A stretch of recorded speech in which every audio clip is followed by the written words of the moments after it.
Okay, welcome back everybody to another vlog update on my road to OSCP. So as you can see, I have another microphone now. I hope this one's better. It's a really cheap headset, but I think the quality is much better. I will also try to get a better camera. If you could see see the setup here, you would laugh. My camera is mounted on a bed right now, and yeah. Okay, anyways, what did I do since the last video? I think the last video was like 4 weeks ago, around a month. Yeah, I think so. Um, okay, since the last video now, 2 days ago, I got access to the module network security. Okay, so in the eCPPT, what does network security include? If you look at the syllabus online, it says, okay, the module or the section network security includes information gathering, scanning, enumeration, sniffing, man-in-the-middle attack, vulnerability assessment and exploitation, post-exploitation, anonymity, social engineering. Okay, so um, if you ever read any book about penetration testing, for example, the one I mentioned in my very first video, then you already covered like at least half of that stuff and maybe did some basic examples, for example, post exploitation or social engineering, information gathering, like the enumeration part, scanning, sniffing, sniffing maybe not so much, man in the middle attack, which is a bit more advanced stuff. Um, yeah, but what I want to say is, I think this section, the coming section, network security, should be fairly easy for me. I skimmed through the PDFs or the handouts, and it looks like I said, at least half of that I've already seen somewhere else, or I've already done in vulnerable VMs, or read in other books, and so on. So my plan is to get through network security, at least half of it in 1 week. Okay, shouldn't be too hard.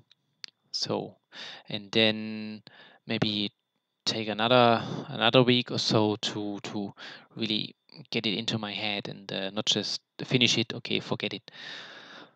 Yeah, that's the plan. Okay, what did I do since the last video? Since last video, like I said, was around 4 weeks.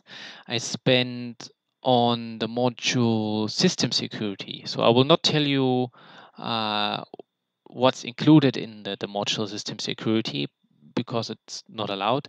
But I can tell you, if you look at the syllabus online, you can see the module system security includes architecture fundamentals, assemblers, debuggers, and tools arsenal, buffer overflow, shell coding, cryptography, and password cracking, and malware. Okay, so what does that mean? So I would say the biggest part of this module is the buffer overflow and the reverse engineering, and as mentioned, the assemblers, disassemblers, and so on. Okay, so for me, it took me, I would say, 3 weeks, 3 weeks just to finish the buffer overflow examples and the basic exploits and so on from the 4 weeks which I spent on this module. Uh, so why is that? Um, I found it extremely hard, or not extremely, but very hard to understand assembler, and then from there to go to disassembled, and then tools like IDA Pro and Immunity Debugger and all the other debuggers, and on top of that, I had problems to get the tools to run because simple things, really simple things that took a lot of time. For example, I'm running the 64-bit version, which is not running with the code shown in the module, and instead of informative error. You get a cryptic error, which doesn't help you at all, which leads you to somewhere else, which led me to install another VM, for example, Windows XP, where it didn't work either. Then we have problems getting Visual Studio to run on Windows XP because it's so damn old. And then you have the security on Windows 10, like address randomization, this and that, and things that are not mentioned in the module itself.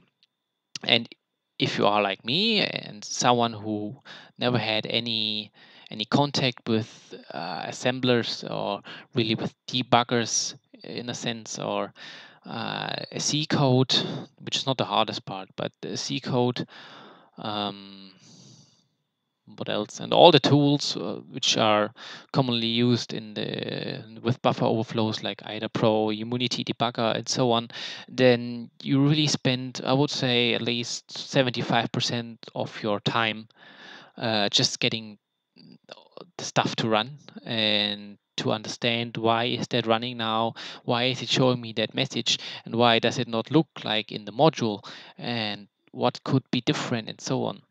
So my theory here is that they made that intentional, that they didn't give you that many clues, and just threw it out there like, okay, here's an exploit, type that in, and let's see. Then you should get this result, which you don't get, and then if not, well, figure it out. That's what I'm thinking. It could also be that I'm just too stupid and well, didn't follow it 100%, made a mistake somewhere, and that screwed up all the other stuff building up on top of that. Anyway, like I said, those 4 weeks I spent, yeah, 75% of the time just, or those 3 weeks, 75% of those 3 weeks I spent on getting stuff to run and trying stuff here and there and so on.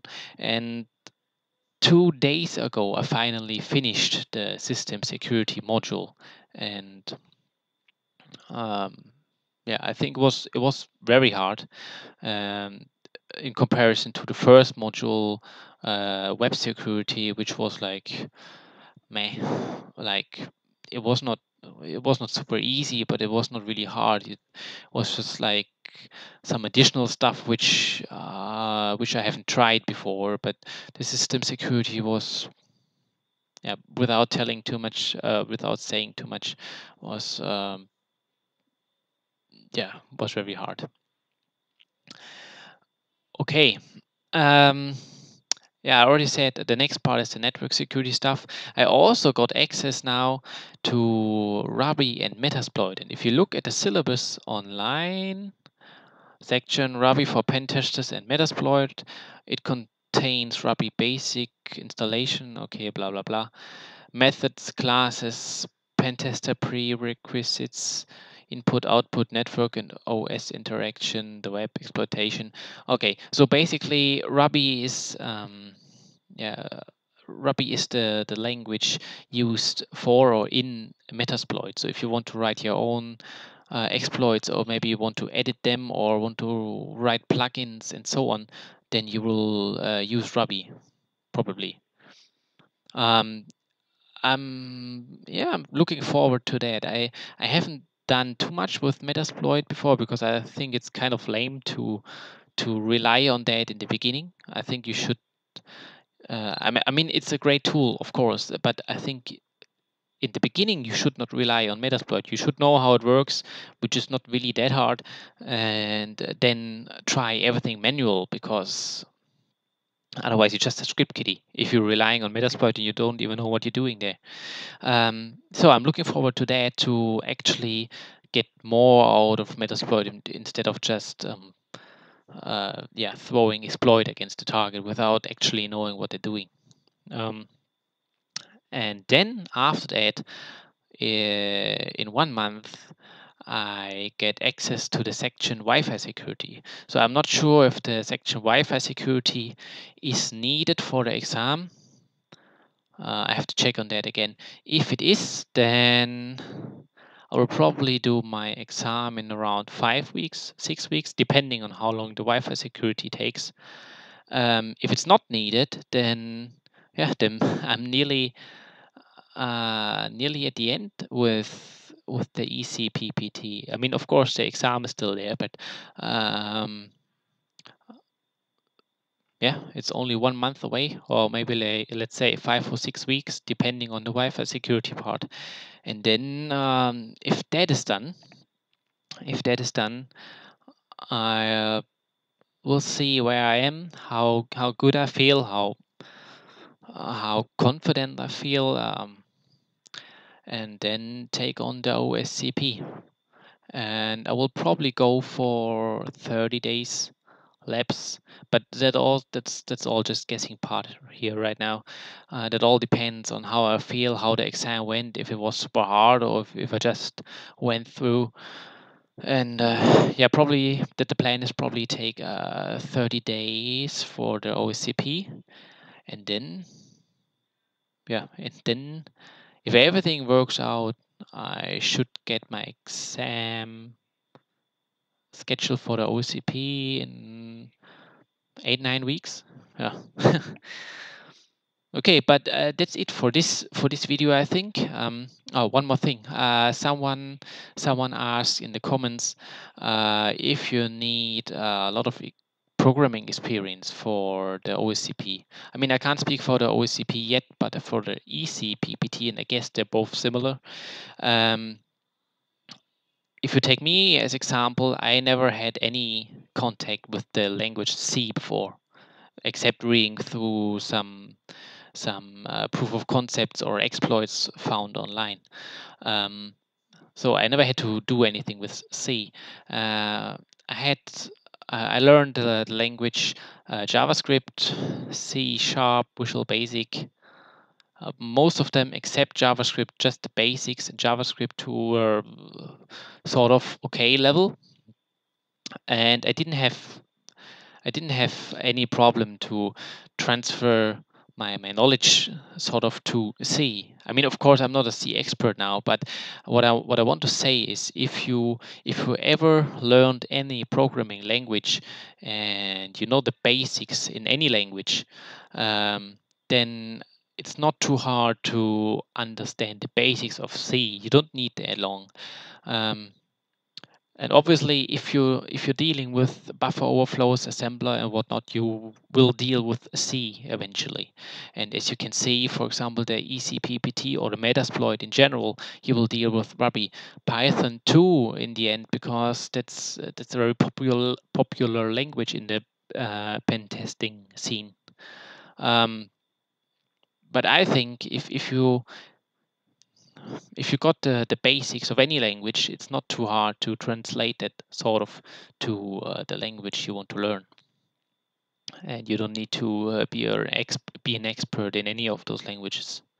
Yeah, I think that's it. Okay, I think that's it for this video. So I will update this vlog whenever I have anything interesting to say or when something happens or whatever. I will probably upload some more vulnerable VMs as well. I don't know if people are interested in them or not. I'll upload them anyway. Okay, so see you next time.